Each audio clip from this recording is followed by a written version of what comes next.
ত্রিপুরা উপজাতি স্বশাসিত জেলা পরিষদের নির্বাচনে ভোট গ্রহণ পর্ব সম্পন্ন হওয়ার পর এবার গণনা ও ফলাফল ঘোষণার পালা। আগামী 17 এপ্রিল এডিসি ভোটের ভোট গণনার দিন গণনা কেন্দ্রের বাইরে এবং ভেতরে কেন্দ্রীয় সশস্ত্র বাহিনী মোতায়েন রাখার জন্য নির্বাচন কমিশনের কাছে আবেদন জানিয়েছে বামফ্রন্ট।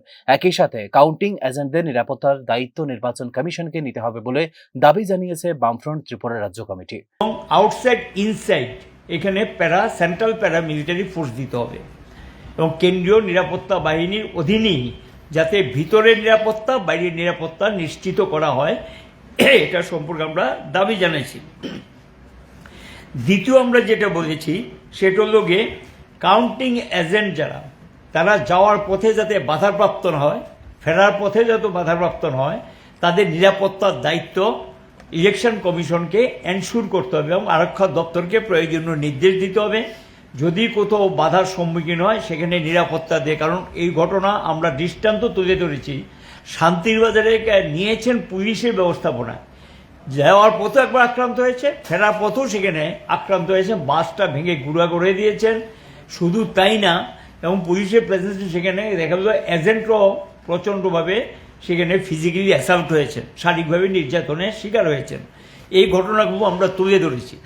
বিশেষ কিছু বিভাগ আছে, সেই বিভাগগুলিতে নিরাপত্তা ব্যবস্থা শক্তিশালী করা, আর সব কয়টা কাউন্টিং হলে সেখানে গিয়ে বাইরে এবং ভিতরে পর্যাপ্ত নিরাপত্তা বাহিনী মোতায়েন করতে হবে।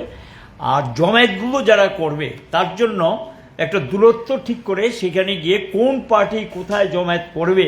ত্রিপুরা উপজাতি স্বশাসিত জেলা পরিষদের নির্বাচনের ফলাফল ঘোষণা, পরবর্তী সন্ত্রাস নিয়ন্ত্রণের ফলাফল ঘোষণার পরও অন্তত 2 মাস এডিসি এলাকাগুলিতে কেন্দ্রীয় বাহিনী মোতায়েন রাখার দাবিও জানিয়েছে বামফ্রন্ট।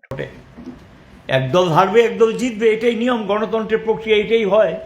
এখন সেখানে গিয়ে দেখা যায় একদল হারে একদল জিতে, কিন্তু সেখানে গিয়ে যে দল জয়ী হয় তারা গিয়ে সেখানে আক্রমণ সংগৃহীত করে, সাধারণ মানুষের সম্পত্তি লুটপাট হয় এবং শারীরিক নিগ্রহ হয়, এমনকি আগুন দেওয়ার ঘটনা ঘটে। এটা আমাদের রাজ্যে আমরা লক্ষ্য করেছি, বিভিন্ন নির্বাচনের পরে এগুলো হচ্ছে। আমরা বলেছি মিনিমাম 2 মাস সেন্ট্রাল প্যারামিলিটারি ফোর্স যাতে আমাদের রাজ্যে এবং সতর্কতামূলক ব্যবস্থা হিসেবে প্রিকশনারি মেজার্স হিসেবে সেখানে নিরাপত্তা ব্যবস্থাপনা যাতে থাকে, সেটা আমরা আমাদের দিক থেকে দাবি জানিয়ে বলেছি। ভোটের পরেও যাতে এই বাহিনীগুলোর টহলদারি অব্যাহত থাকে এবং পুলিশও যাতে সেখানে সক্রিয় ভূমিকা গ্রহণ করে, আমাদের দিক থেকে আমরা বলেছি। এখানে গিয়ে যেটা আরও 2টা বিষয় আমরা যেটা বলেছি সেটা হল গিয়ে আমাদের দৃষ্টিতে এসছে জেনারেলি।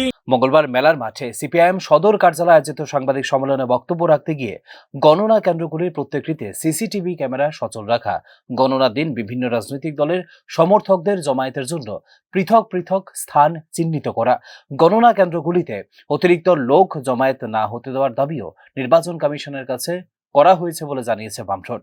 পাশাপাশি নন এডিসি এলাকার লোকজন যেন এডিসি ভোটের কাউন্টিং এজেন্ট হতে না পারে সে বিষয়টিতে লক্ষ্য রাখার জন্য নির্বাচন কমিশনের দৃষ্টিও আকর্ষণ করেছে বামফ্রন্ট ত্রিপুরা রাজ্য কমিটির। Bureau report, news now.